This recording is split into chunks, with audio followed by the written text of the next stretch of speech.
Now, from CBS News Miami, this is Facing South Florida with Jim DeFede. Welcome to Facing South Florida. I'm Jim DeFede. DeFede Jolly is the leading Democratic candidate for governor next year.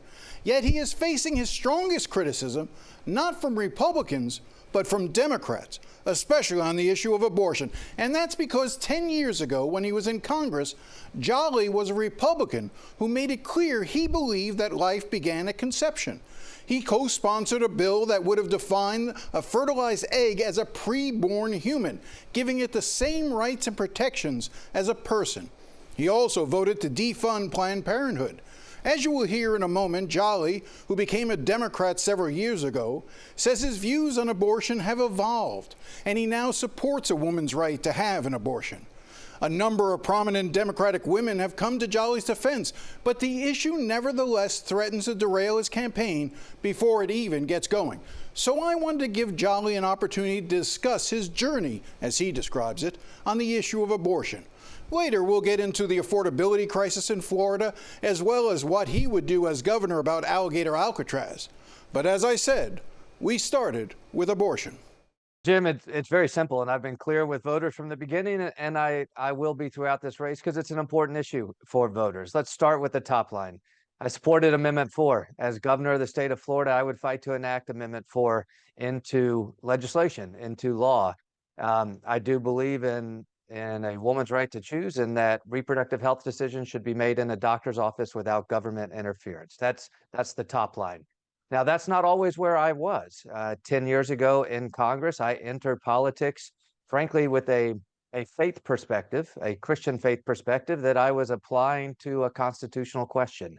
And as I served and grew, I realized I was wrongly doing that. And so I did move. I was the only Republican to vote against the Planned Parenthood investigation.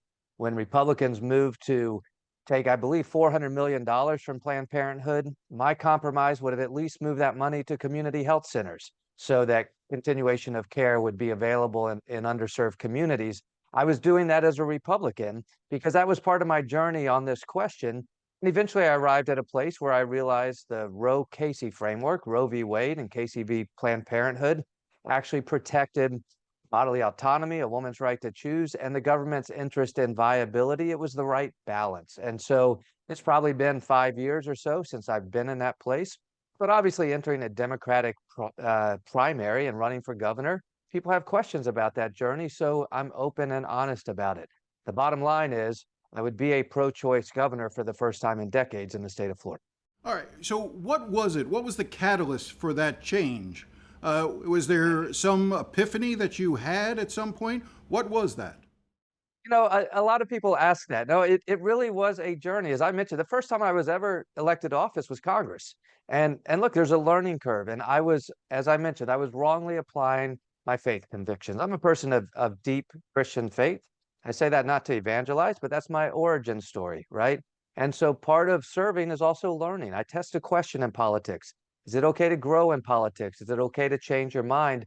And I think what really started to happen, Jim, is as I saw Republican ideology, strict ideology being applied in practice, I saw, say, the reduction of healthcare, the reduction of Medicaid dollars, the inability for, in this case, women to seek care that they needed to make very personal, hard decisions, medical decisions with their doctor.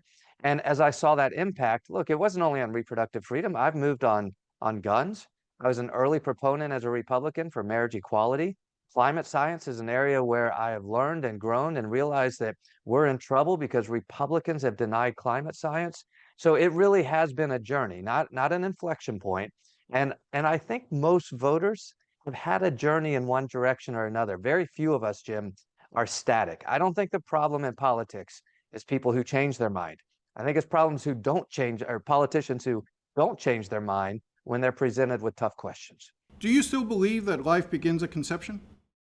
As a tenet of my faith, of course. Absolutely. I do. Listen, I speak openly about my Christian faith. I know we all come from different faiths, and I think it is deeply personal to someone what faith they choose, who they worship, the convictions they hold close. Those are my faith convictions. But I don't think we need to apply faith convictions to government and to policy. And that's what I was getting wrong about 10 years ago. And what do I say to my my fellow believers in any faith, Judaism, Islam, Christianity, Hinduism, or even the agnostics and atheists who just believe in Jefferson's natural rights of man. Look, I think those faith convictions are most powerful when they're kept in the church house, when they're kept within your personal convictions. The role of government is to ensure liberty and protect everybody to worship who they want to worship, to evangelize how they want, to make decisions about their own body. I'm excited about where my political journey has landed me. And I say that as a Christian who is a Democrat speaking openly about my faith.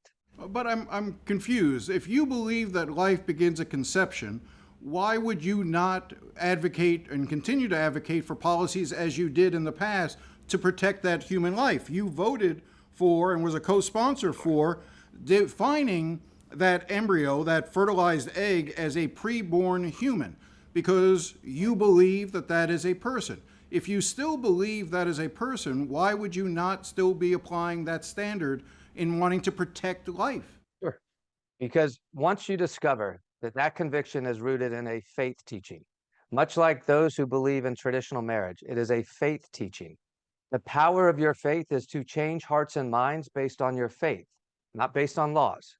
It is to change hearts and minds, to evangelize your teachings. The role of government is to create an environment where all people of faith or no faith at all have the opportunity to evangelize and change hearts and minds. And that's where I was wrongly applying my faith teachings. Look, this is not a novel question or wrestle for David Jolly. This was the Supreme Court in 1972 trying to figure out with Roe v. Wade, what do we do? And ultimately, the Supreme Court decided, look, the government has an interest in protecting viability, right? In Roe v. Wade, it was a trimester system, but in Planned Parenthood, it moved, in Casey versus Planned Parenthood in 98, it moved to a viability standard. The government actually, in Roe v. Wade and Casey, wrestled with this very question. Heck, the Seinfeld episode wrestled with this question, Jim. So it is a hard question for a lot of people, which is why I think we have to land at the place where we protect a woman's opportunity, autonomy, and ability to make that decision for her own. I will share my faith teachings in faith environments. That's important to each of us, and we should. But as a matter of government, my job as governor of the state of Florida is to protect individual liberty for anyone to practice what they choose to practice.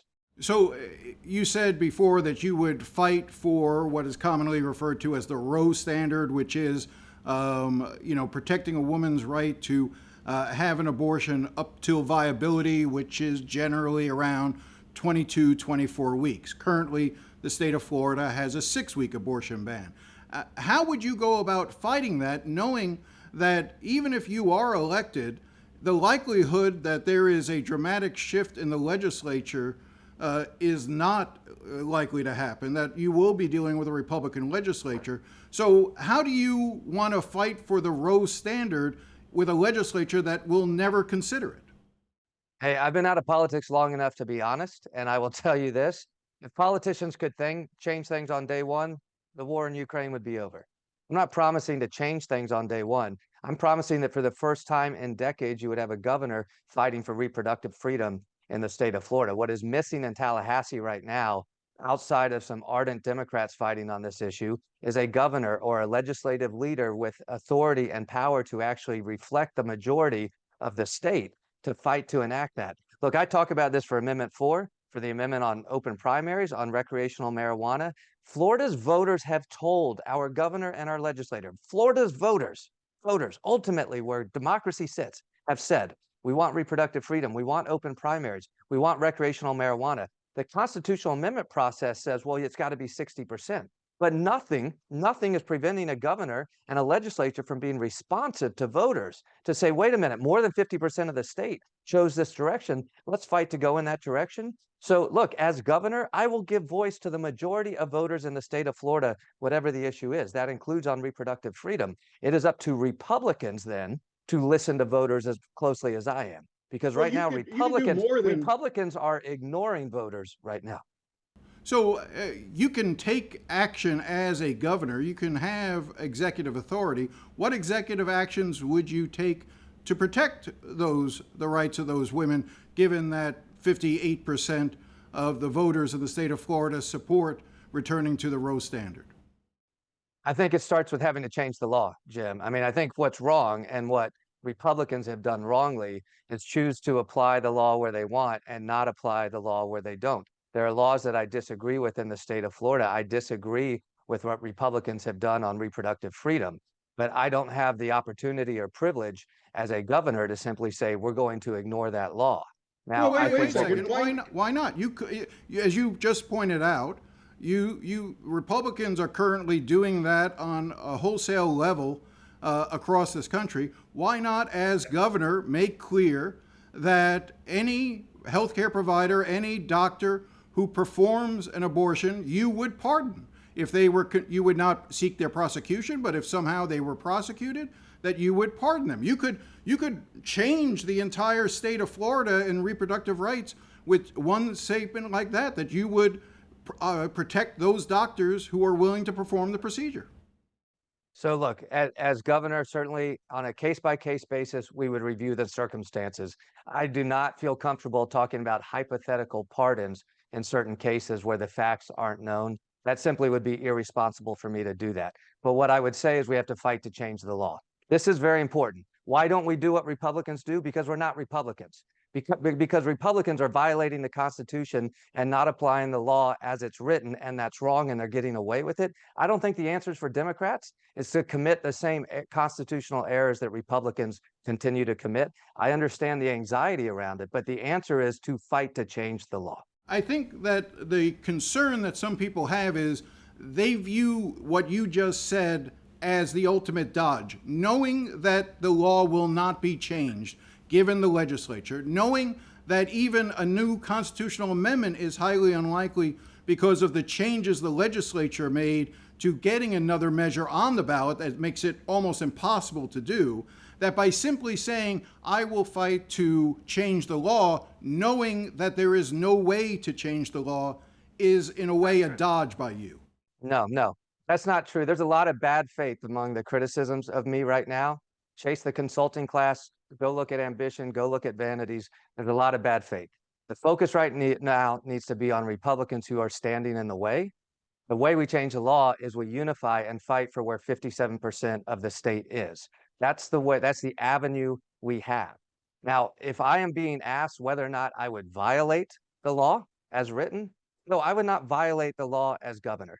That's a ridiculous standard for our own team to put on a Democratic candidate, and I just won't do it.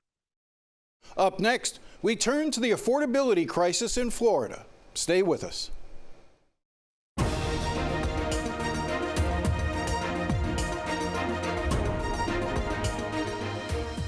Welcome back. We continue our conversation with Democrat DeFede Jolly, and I asked him if he became governor, what he would do about the Everglades Detention Center known as Alligator Alcatraz. Very simply, cancel Ron DeSantis' emergency order that took the land from Miami-Dade County and allowed the detention center to be built. Return the land to Miami-Dade and recognize the tribal rights of the Miccosukee Nation and also protect the Everglades. Look, here's the thing. Republicans have gotten away with conflating immigration and crime for too long. We can be a state. I will be a governor that is tough on crime. That means if you were born here, if you immigrated here, or if you're a first lady who stole $10 million from the Medicaid program, we will hold you accountable. We will be a party in a state that's tough on crime. But we are not going to attack communities. Republican leaders in Tallahassee are attacking communities looking for crime. Look, we don't celebrate the opening of a detention facility. When do we do that? If the state needs capacity to detain people who have broken the law, then we open a facility. We don't do a step and repeat. We don't celebrate cruelty. Now, at the same time, we're going to be a state that does our part to protect the borders. I say, tall walls and wide gates. We can recognize both standard immigration procedures, but also say, if people are here and their only grievance, their only offense is that for the last decade, they've worked a day's labor for a day's wage, food on the table to raise their kid so that they can participate in the American dream, we want those people here. We want to celebrate their contribution to our economy and our culture. I don't think the best use of state resources is to go after the immigrant family that is otherwise strictly abiding by the law and working hard towards the American dream. And I certainly don't think the right answer is to throw them in jail and celebrate it with some TMZ type atmosphere. we have our values completely wrong. This isn't right versus left. This is right versus wrong. We can be tough on crime, but we're not going to attack communities.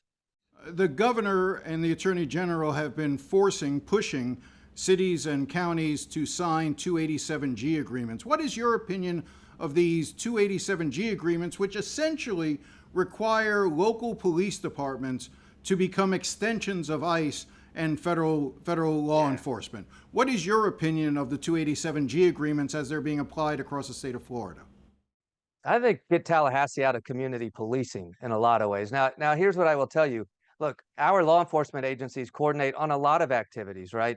Child abduction searches, sex trafficking, sometimes serving warrants, whatever it might be. Coordination is there. I think there are some hard questions to ask. Are there sufficient resources for our local law enforcement to be diverted from community policing to do the work of Ron DeSantis and the President of the United States? I think that's a fair question. Secondly, is due process actually being applied in many of these cases, or is ICE just ignoring it? Because I don't think state agencies, local agencies should be participating in law enforcement activities where due process is being violated. As governor, you have control over certain law enforcement agencies, namely Florida Department of Law Enforcement, Sure. the Highway Patrol. Would you withdraw FDLE and Florida Highway Patrol from the 287G agreements as they're currently constructed with ICE?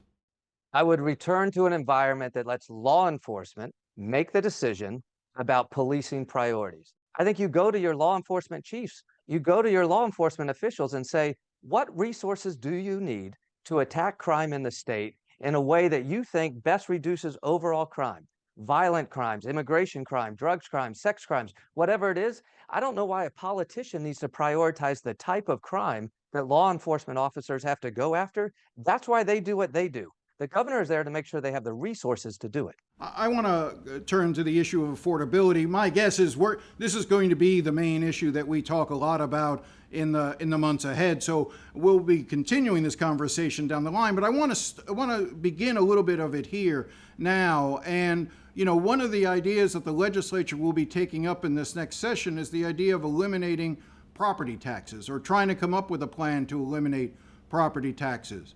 Do you support such a plan? Do you envision that there is a way to eliminate property taxes while at the same time maintaining services in local cities and counties?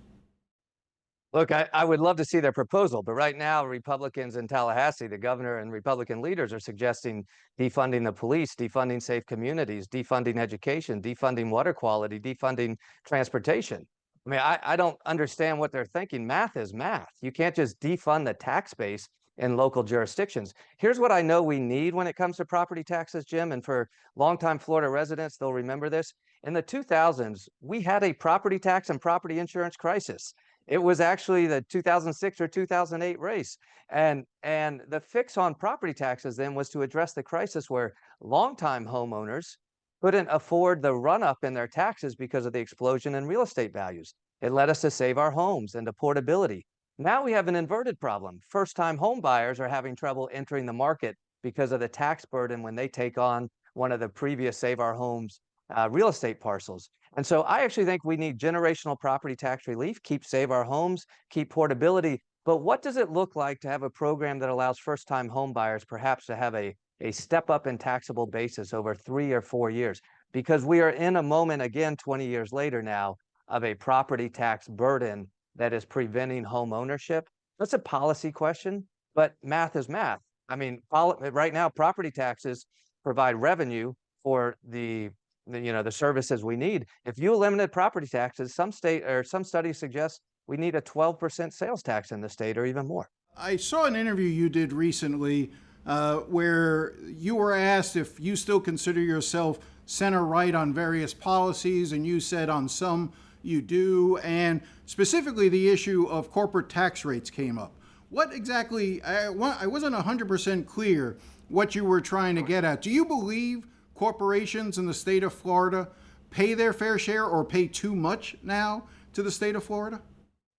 Look, I think there's a lot of giveaways to special interests and to corporations. Take insurance, for example. We basically allow insurance companies and other corporations to send their profits out of state but keep their losses here. Democrats and others have been fighting for combined reporting that requires companies to keep their profits here in the state. That could generate $2.5 billion to $3 billion for state revenue, but we're not doing it because Republicans are giving away these favors. Yeah, look, on some issues, I'm on the right, some I'm in the middle, some I'm on the left. On taxes, I do think that lower taxes create economic growth. At the same time, I think there's a role for government. I think we need a state catastrophic fund to remove hurricane coverage from the private insurance market. Now, some would say that's way far on the left. I just call it cheaper insurance. I can tell you where my journey has taken me. This is, important. I was a Republican once. I was an independent once. Today, I'm a Democrat. I'm in a very post-ideological space. I just want big ideas to solve big problems. And I think that's where most voters are as well. We get caught up in this left, right, middle debate, progressive, moderate, conservative.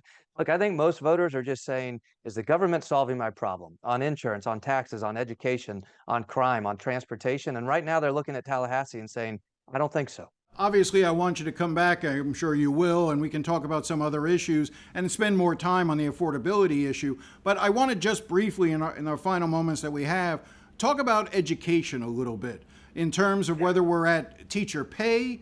But more importantly, I think the issue of what has occurred as a result of universal vouchers. I think the voucher program started off with a noble intention by Jeb Bush to give families who are in struggling, failing schools an opportunity to go elsewhere, and now it's become something completely different. What is your view of that, and what would you be able to accomplish as governor when it comes to those universal vouchers? We need a 10-year renaissance in public education. We need to be a state that celebrates public education. Today, despite all of the voucher money going to private schools, the greatest access to excellence in academics and the arts and the trades remains in our public school, simply out of the dedication of our teachers and administrators. Republican leaders have abandoned public education in the state of Florida. It is a moral wrong that our teachers are paid last in the nation. We need to say we're going to fight for a 30% raise over 3 years, 4 years, whatever it takes, set the target. Greater investment in capital infrastructure that makes Florida's families want to go to our public school environments, but also what does it look like to allow opportunity for all students, right? Whether academics, arts, trades, whatever. Are we investing in that for the next 10 years? We should have the greatest public education system in the country right here in Florida. I think what we do on vouchers is we immediately return to means testing, right? In the first year of universal vouchers, 70% of recipients were already in private schools. I think we also, though, most importantly, have to say, if you accept voucher money, you have to provide the same services, standards, testing that public schools do. A good example, Jim, is if a first grade kid can't read in a voucher school, that school gets to kick them out. They don't get to provide an IEP. The public school actually has to provide an IEP. And one of the great ironies of all of this is the private voucher schools are often providing substandard academics compared to our public schools. In Pasco County, public schools voted to allow voucher kids to come back in to take AP classes, but the voucher kids have to use their voucher money to pay the public school back. I think we've gotten way off kilter here. It starts with celebrating public education, creating truly a 10-year plan. It's taken 20 years to get us this far down the hole. It's going to take a decade to get us out. Lead with public education, reform the voucher program, ultimately recognize Florida is an education partner to Florida's families, whether that's through public schools or private schools, but we've got to do a much better job than we're doing right now. We'll be right back after the break. Well, that's all the time we have today. If you have any thoughts or comments, feel free to contact me at jdefede@cbs.com. I do enjoy hearing from you. Thanks again for watching, and enjoy the rest of your day.